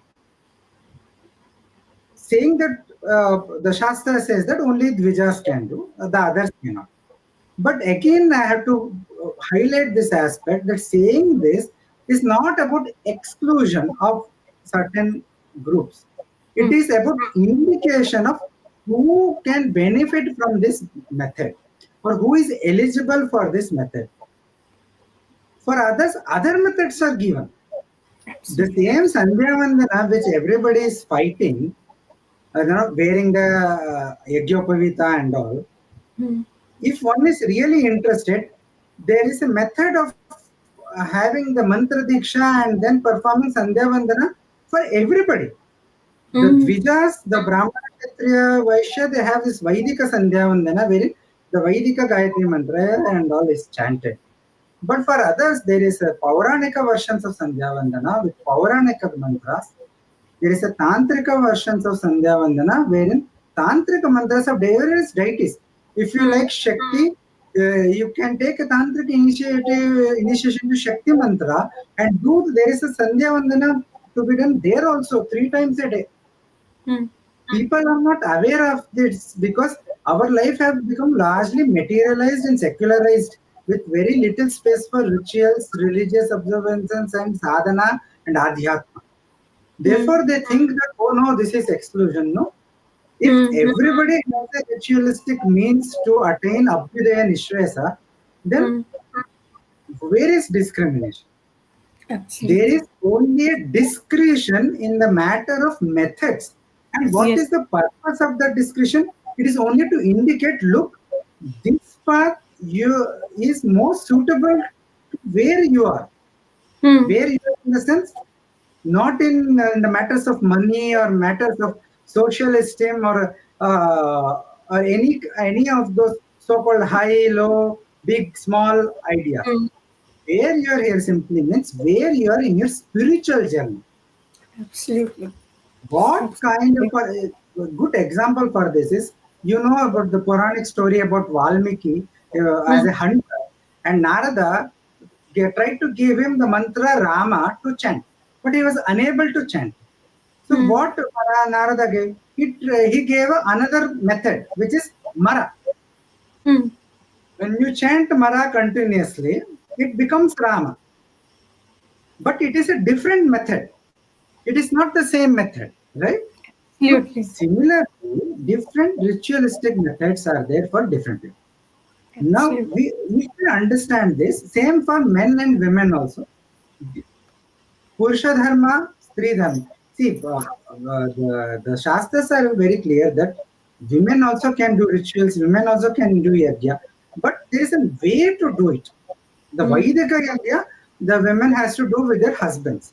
And the husbands cannot do yajna without having a wife, without getting married. So it was both ways. But there are many other rituals, many other rituals such as japa, puja, stotra parayana, even many forms of homa, etc., that women can also do. Yes. So we have to understand where the prohibition is, why it is. Yes. We have to develop that viveka buddhi. And Yes. I might also add here, again, I keep giving this disclaimer everywhere I go to avoid being misrepresented. Hmm. It is not my case to say that, look, everything in Manusmriti will appeal to everybody, will everybody has to take it as right and blindly believe it. That is not my case. Hmm. No Shastrakara will say like Hmm. this. These Smriti Shastras or any Shastras for that matter, they are by definition designed such a way that they have materials which speak to different audiences, different people with different temperament and different competencies and different interests. Not everything is applicable to everywhere. So that is what Dharma is. It is eternal, therefore it is contextualized. So Absolutely. everything is not applicable in every context. So Yes. one does not need to take everything. And I agree that because of the nature of the contemporary society and our evolution of our intellectual thought in the last 200 years, especially under the colonial education and our contemporary bombardment of this Western values, Hmm. uh, many things when we read in this text will we Hmm. find uh, in the first impression is that of they are problematic. And of course, there are many ideas or many practices which are no longer practical in today's time. That it does Yes. not make the text outdated. Again, I Hmm. repeat, but Hmm. it merely shows that the society has deviated such that many ideas cannot be practiced or they are not acceptable in the society, and that is absolutely fine. The Dharmashastra, the Manusmriti, then itself says even if something is a dharma, it should not be practiced if it leads to suffering or if Absolutely. it is looked down upon the society. Why? Because we have to remember that dharma, paribhasha of dharma is very sukshma. Hmm. What could be dharma in a context, though it is ideally dharma, there might Hmm. be certain contexts where it is not dharma because it is leading to suffering. Yes. Right? So we have to have such nuanced Approach. engagement with the text. We have to engage with it with sincerity, honesty, and open-heartedness and open-mindedness. Absolutely. Manusmriti has 2,650 verses. Hmm. Even if you find the 650 verses as problematic, even if Hmm. one, for argument's sake, we say we find Hmm. 650 verses problematic, but it still has 2,000 verses which have great gems, great teachings, very relevant teachings Absolutely. that are useful to us today. Absolutely. Why should we throw the baby with the bath water? Why Water. should we cut our head for as a treatment for a headache? Right? It's Absolutely. better to engage with the text without prejudice as much as possible, with Absolutely. honesty and sincerity, understand what the text is saying, then contextualize, the way to approach the text is how you take the milk out of a cow. Now, Yes. in the case of Bhagavad Gita, it is said that there is a famous shloka which says the Veda, the Upanishads is the cow. I think the Krishna is the shepherd, and Hmm. the calf is Arjuna. If I'm not wrong. Hmm. Hmm. So Hmm. how slowly you take out the essence of the Upanishadic cow in the form of Bhagavad Gita. Yes. Same way we have to now take the essence of the Dharma Shastra, the Smriti Shastra, the cow of Smriti Shastras, and contextualize them as a milk, as the essence in for relevant for us today. So Absolutely. I hope the listeners of this podcast appreciate this, Absolutely. and in future we will see much more sincere engagement, not Yes. prejudiced, not a kind of a political engagement, but a Absolutely. scholarly engagement a Yes. engagement which has knowledge and Yes. well-being as the idea, because dharma is all about well-being. Yes. And Nitinji, very beautiful explanation there. I can only praise it. And about how we get out of Dharma Shastras as how we milk the cow in a very beautiful, as it is in the Gita and Upanishads. And Nitinji, in your chapter there, both in, I think, when you explain verse 1 about Varna and the appendix about Varna, you've given a very nuanced approach to Varna, where Varna is based not just on guna and karma, but by birth being the upadana karana for the Varna, and it being based on the previous life's karma, prarabdha karma, which determines the janma in this birth. So there is always a scope in this particular janma to take to japa and whatever is the course, that ritual and rituals that is prescribed and according to our dharma shastras, so that we attain chitta shuddhi and move towards moksha, abhyudaya, and nishreyasa. This is one good observation I noticed. And very importantly, I saw one very unique thing in your book, that you have mentioned about Varna Devata, the essence of Varna Devata being in the person who's born in the particular Varna. But of course, he has to pursue that Varna Dharma through the karma and his gunas. So please, Nitinji, about that. A Okay. bit about I, Varna I Devata. think I already mentioned this in the earlier response, that Yes, Varna is a designation for this ritual. ritual competency or ritual state of a person. And Yes. what is this ritual state is basically, I had mentioned that in the Brihadaranyaka Upanishad, Mm-hmm. but also in other Brahmanas and Aranyakas, we find this reference of how Prajapati Brahma himself, he manifested as Agni among the Devatas and as Mm-hmm. Brahmana among humans. Mm-hmm. Likewise, later there was a manifestation of Indra, etc., as the Kshatriya among Devatas, and those Devatas then manifested as Kshatriyas among humans. Mm-hmm. Similarly, for Vaishyas and Shudras and all. So the idea here is actually, the when we speak of Varna in a human context, it is reference to the presence or absence of a particular type of Varna Devata. Basically, Abhimani Devata. See, Indradi Devatas are Abhimani Devata of Kshatriya Varna. Agni is the Abhimani Devata of Brahmana Varna. Pushan is the Abhimani Devata of Shudra Varna. Maruta Adi are the Abhimani Devatas of Vaishya Varna. So whether these Abhimani Devatas are present in an individual or not. If the Mm-hmm. Abhimani Devata present in an individual is Agni, then he is a Brahman.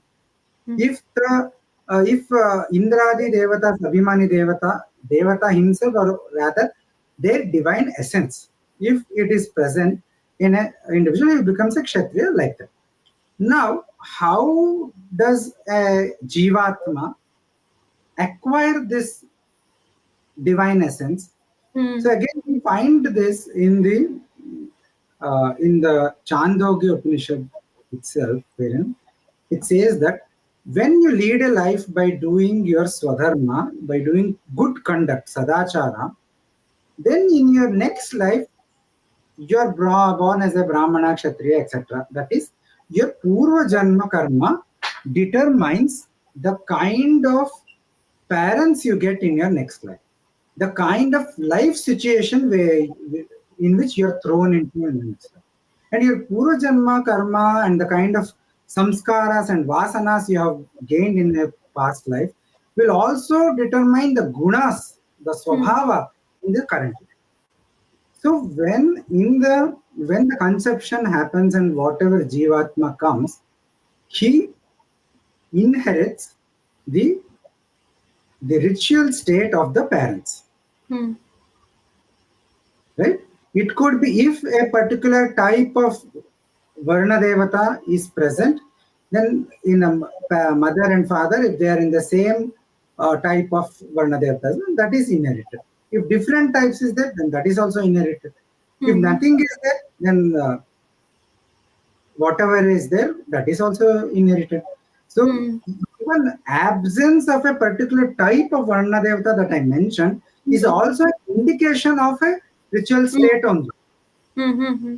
So it is not that okay, only presence is good, absence is bad. It's not like that. Second, so this is this is how the general or the formal way in which, as per the Shastra, is concerned. And this is not a genetic inheritance. Again, it is not about genes. So people may say, "Oh, this is unscientific. Science has Hmm. not discovered any such." What Hmm. science discusses is at the level of the genes. But Hmm. what I'm speaking about is at the level of ritual state, a essence of a devata.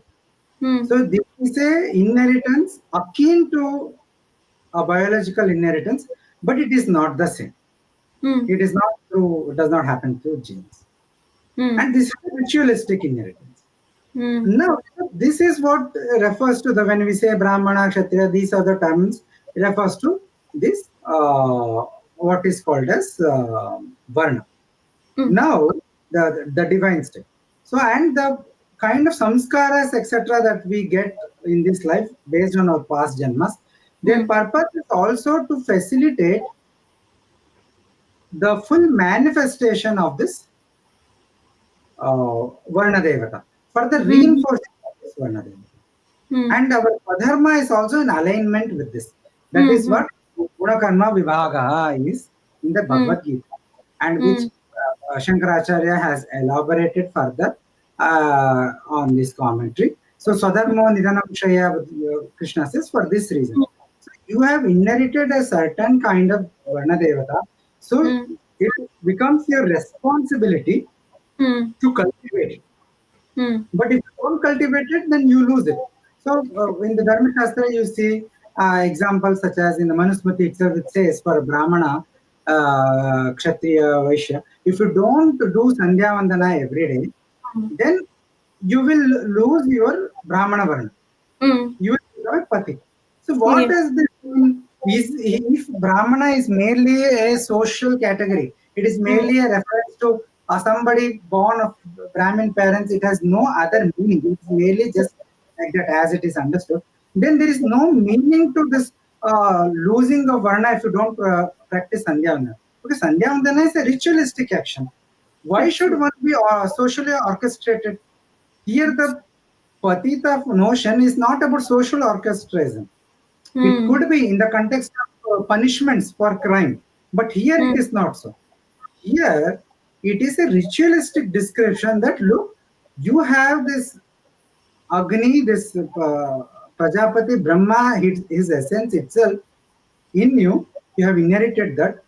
If you cultivate it through by living a Brahmana way of life to the Hmm. best of your ability, Hmm. and the most least thing that you can do is practicing Sandhya Vandana. If Hmm. you do that, Gayatri Japa, etc., then Hmm. you will preserve, and if you do it more better manner, then Hmm. that Brahmanya will become strengthened, more stronger. And we know this from the Veda itself. In Veda Hmm. itself, they say, I have mentioned the details in the book. It Hmm. says it compares two chandas, Gayatri chandas with Brihat chandas, Brihati Hmm. chandas. Hmm. Brihati chandas has a large number of syllables, whereas Gayatri chandas has small number of syllables.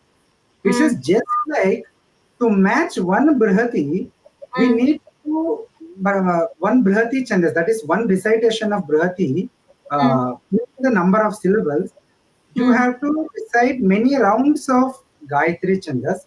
Hmm. There, Brihati is more exalted. Even though Gayatri is exalted, Brihati Hmm. is even more exalted because it takes many rounds of Gayatri to match this. Exactly. Likewise, though Brahmana is so by birth, that is, this is the Shruti Vakya, that mm, Brahmana is so by birth, he becomes exalted when he lives a life of a Brahmana by karma. That means when he is born, he has inherited the divine essence, but by repeatedly doing Sandhyavandana and leading a life of Brahmana karma, he reinforces this Brahmanya, this Devata essence, and makes it stronger. So that is why there is a hierarchy among the Brahmanas also. One who, mm, one who is Vedadhyayi and all the Vipra is mm, considered a more Shrestha, again a mm, ritualistic description, rather than one who has not even have a Upanayana Samskara. They are mm, called Brahma Bandhu. They are like a mm. friend of a Brahmana. They are not even a Brahmana in a real sense, because they did not even get a samskara like that. So Yes. we have to understand, we have to never lose sight of the fact that the concern of the Smriti Shastras is ritualistic. It is Absolutely. not. It is not economic. It is Mm, not social per se. It is mm, not in any other secular considerations. mm. Its project, its concern is ritualistic. What Absolutely. Smriti Shastra, the Arsha, the Rishis wanted to give us was a world vision which can transform all aspects of our life, Mm, personal as well as social, into mm. a grand spiritual and religious pursuit. So they Abs- wanted to ritualize our social interactions. They wanted to ritualize our individual life practices. So mhm. all other things have to be seen from this perspective. Absolutely. So the ritualism, again, ritual is an English term, but the idea is that dharma is at the core. The dharmic Yes. vision is not any of the arthakama visions. Mm. It is unique in its own place. Yes. And Nitinji, I would like to, I don't know which verse you have mentioned it in, uh, but you have mentioned that the Manusmriti actually mimics the Srishti and Laya system. So it starts, I mean, the rituals and everything, the Dharma Shastras that is mentioned there mimics that, and it is not just human centric, it takes into consideration the whole cosmos, all living beings, and everything for a good, balanced order for prosperity and well being of all. To kindly expound, because it's a very exalted position that it takes. Yes, that is indeed so. Interestingly, many of the Western Indologists and even many Indian scholars, they believe the very first chapter of Manusmriti, or at least major portions of it, is a later day interpolation. So their Bueller, for example, rejected the whole chapter. Their argument is that look, this is a text on dharma, so they should simply teach about what do's and don'ts, do this, don't do this, and all those things. What is the need for a enunciation on cosmogony, how Hmm. Srishti happens, who what came first, what came later. The very first adhyaya is mostly about this Srishti. So when the rishis approach Manu and ask him to teach about dharma, Hmm. he says listen, and then he starts with a teaching about Srishti. Asedidam tamo bhutam, Hmm. Hmm. and all those verses are there. So the question is, why then we have this teaching begins with the cosmogony? The commentators note, especially Kullakabhatta and others note that we have to understand that the dharma that we discuss, that is the Varnashrama dharma, Purusha dharma, Stri dharma, Raja dharma, Praja dharma, all of them are basically apara dharma. Apara dharma means dharma whose uh, results or whose direct connection is to vyavaharika, that is in our transactional everyday universe. Mm. But there is a higher dharma, which is paradharma, which is nothing but moksha. So all the other things are first directly connected to Abhyudaya, whereas the pursuit of moksha is directly connected to the ultimate goal, that is moksha, that is paradharma. Aparadharma, paradharma. Mm. And Kulukabhatta says the reason why Manusmriti begins with a discourse on cosmogony is because paradharma is the mukhya dharma. The Mm. attainment of moksha, attainment of Brahma Sakshatkara, or Mm. attainment of Bhagavan, it is Mm. the mukhya dharma. It is the primary dharma of for everybody. Mm. The apara dharma are a subset of this, are a Mm. limb. Mm. You see, the reason is, how does dharma leads to moksha? By Mm. creating shuddhi, right? Yes. By purifying the mind. How do you Yes. purify the mind?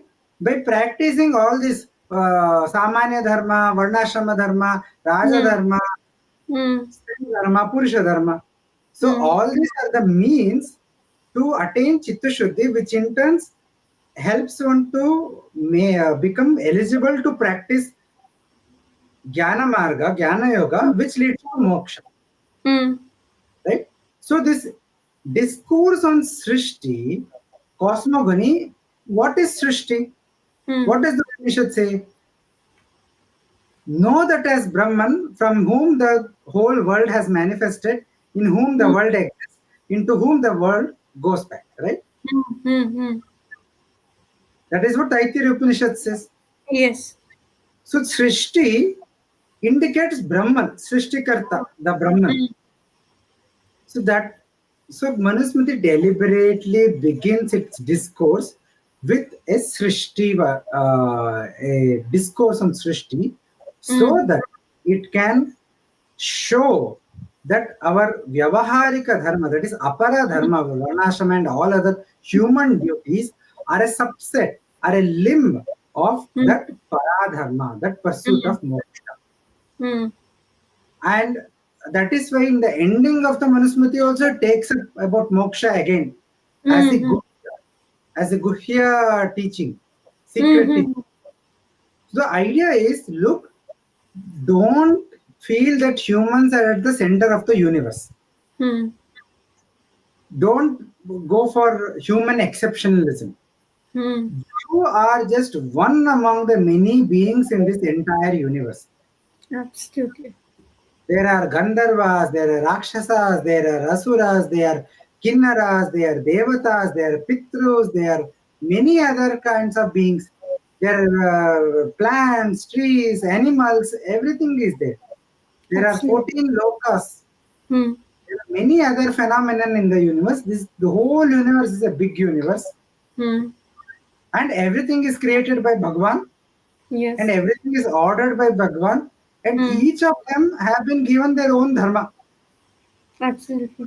Ishavasya Upanishad says that it is Bhagwan who orders everything in the universe according to their swabhava, and Mm. give them their swadharma. Mm. So you have to understand that you are inseparable part of this universe. Mm. You Mm. are not somebody standing apart from the universe. Mm. You have to see yourself as inseparable part of the universe. You are Mm. important part of the universe, but you are not the be all and end all, end of all everything. Yes. So you have to have correct idea about relationship, your relationship with your nature, with your cosmos, with and with Bhagavan, Yes. Jiva, Jagat, and Ishvara. That Mm. relationship has to be Mm. understood properly. Then you begin understanding your own swadharma. Then you can practice swadharma with humbleness, sincerity, and great sense of responsibility. Absolutely. Because your action also has, uh, however minute it is, but it has an effect on the order or disorder of the universe. And the Absolutely. same idea is shown in Idyasa Puranas again and again.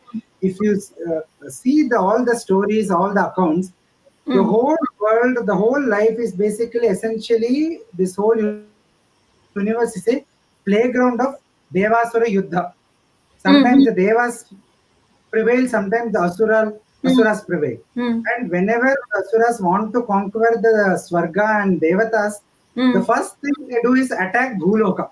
Mm. Mm. Bhuloka is the launch pad using which uh, they start their attack on the Swarga.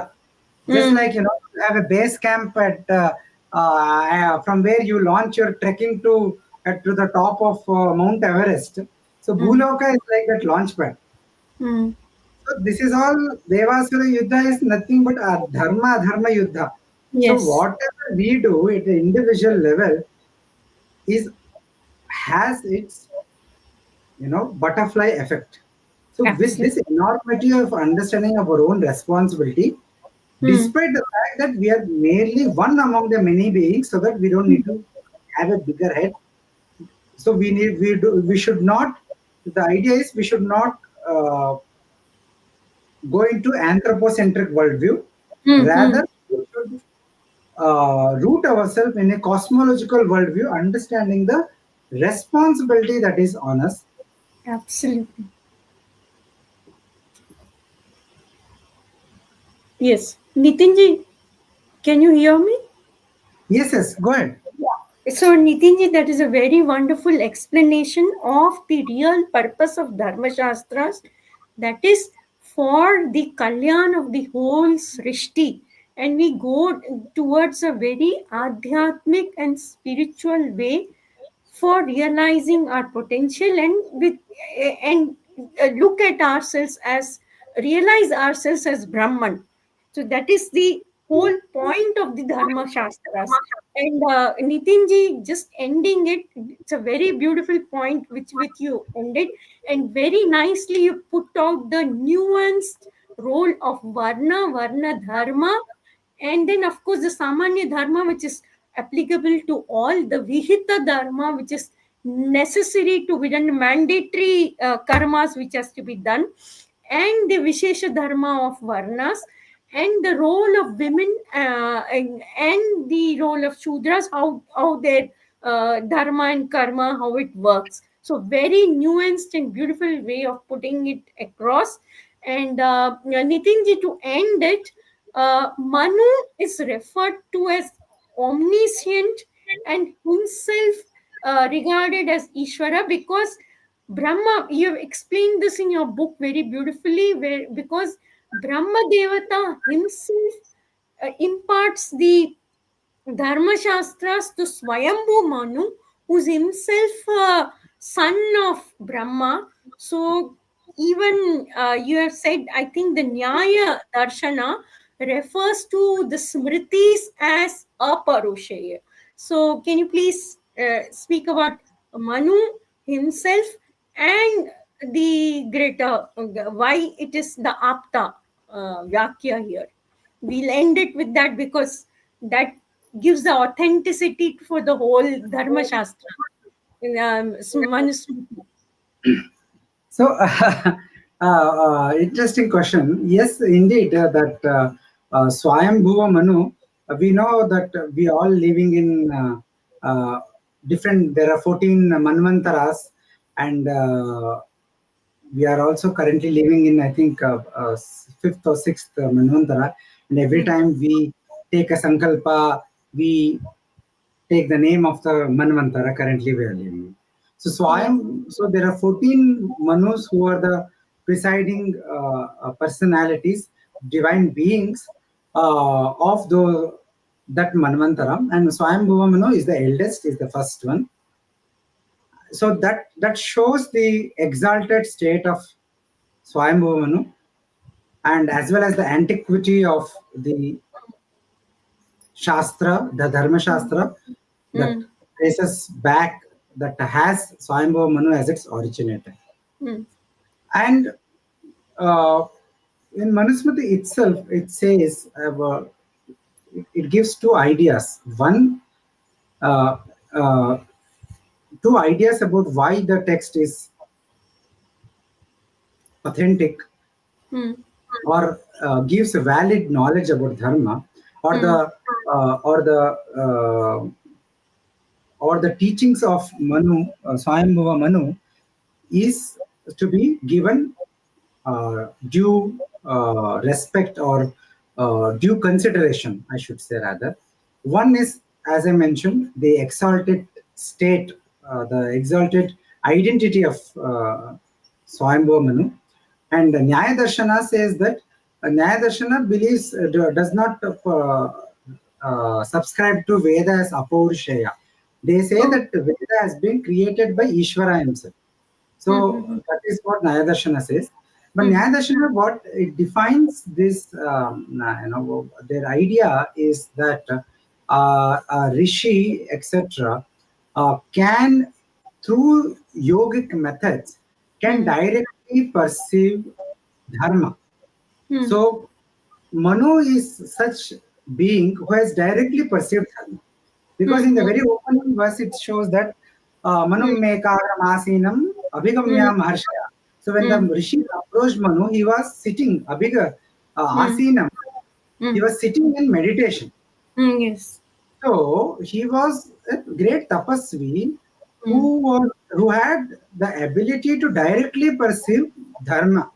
Hmm. So, so that means that whatever Manu has said is uh, authoritative, trustworthy, and we have Hmm. to give due considerations to it.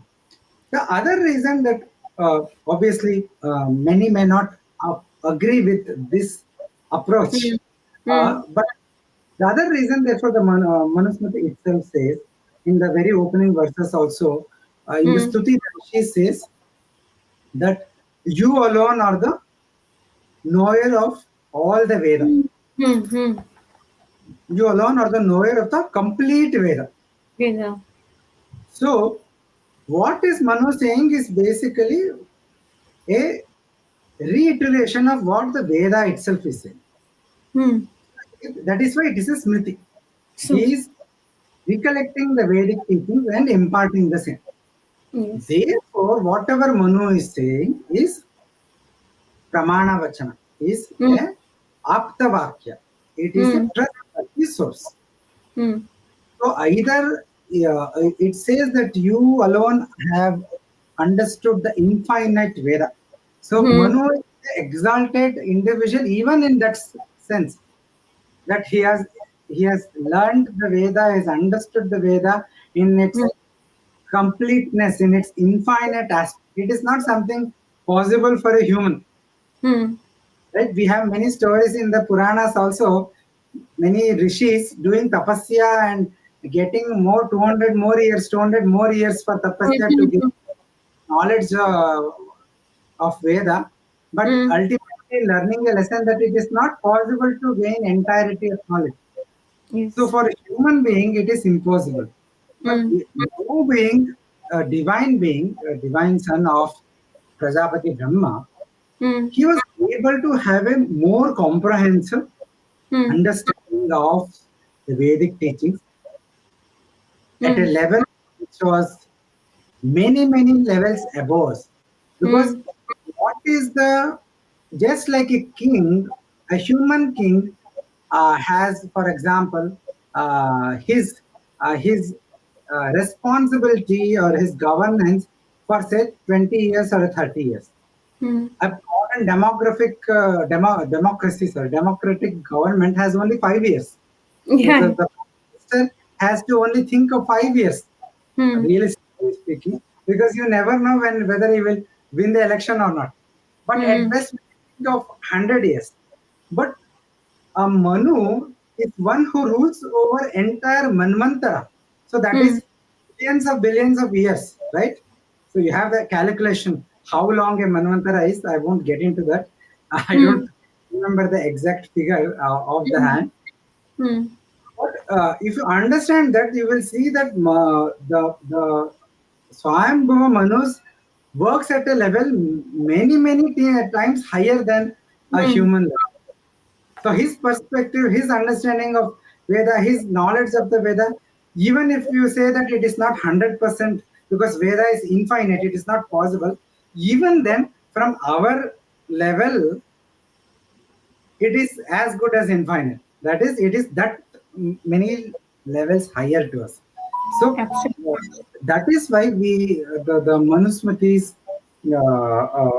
One of the reasons why Manava Dharmashastra has held a great revered and authoritative position within the Dharmashastra tradition and among our acharyas, from Kumarila Bhatta to Shankaracharya to many other acharyas of different sampradayas.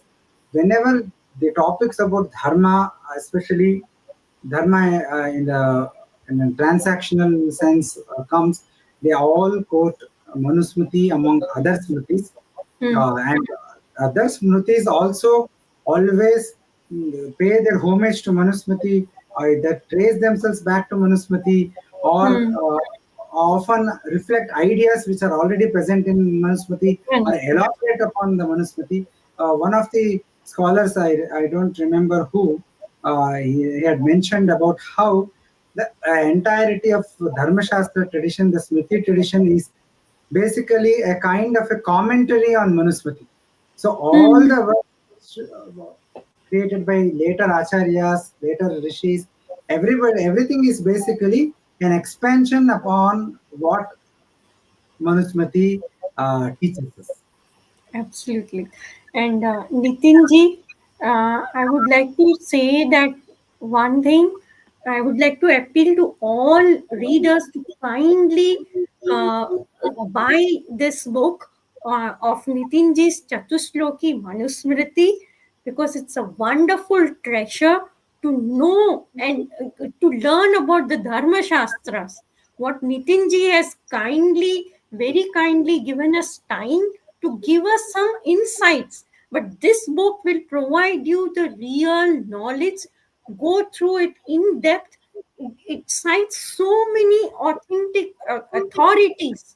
It's not that Nitinji is just saying something offhand. He's nicely cited all authoritative texts and taken the traditional way of commentary to comment about the first four shlokas of Manusmriti, and hoping that this begins in Bharata Varsha again engagement with Dharma Shastras for a dharmic and prosperous Bharat and a dharmic and prosperous Hindu society. Thank you very much, Nitinji, for patiently explaining all the questions and gracing our platform. And I Thank hope you, to see Gayatri. you. Yes, sir. Yeah, thank you, Gayatri ji. Thank you for the session.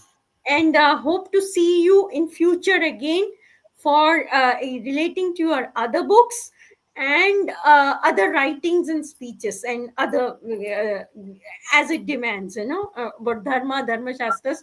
And my hope is that you write a good big compendium on Manusmriti, the whole of Manusmriti, so that we get to know the real gem that is in our Dharma Shastras, which has been there for ages together as our treasure. Thank you very much, Nitinji. With this, I close this session. Thank you. Dhanyavada. Thank you.